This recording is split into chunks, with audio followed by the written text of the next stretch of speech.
السلام علیکم و رحمت الله دوستان و برادران عزیز. چنانی که میبینیم برادرای خیرخواه ما، برادرای دوستان وطن ملت، برادرای ما در شهرک کلاب اکای ابوبکرشان انشالله یک اقدام پیشه گرفتن که برای آبادانی یک کوچه شهرک کلاب که به نام کوچه لاهوتی و تماشا تپه که انشالله شما زیادی از این برادران میشناسین، اکای ابوبکر صدیقه، اینا نامراشون، اینا ریکویزیتاشون، اینا دوشنبه سیتی، امانت بانک، همه چیزاشون هست. زنگ بزنه انشالله.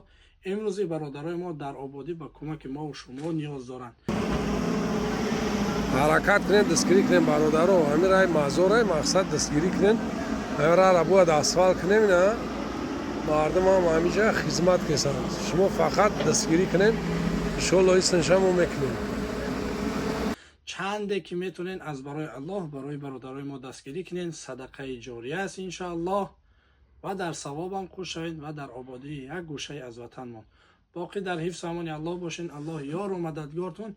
چنده که میتونین از برای الله دست خیرتون دراز کنین. باقی در حفظ امان الله باشین. السلام علیکم و رحمت الله برادران.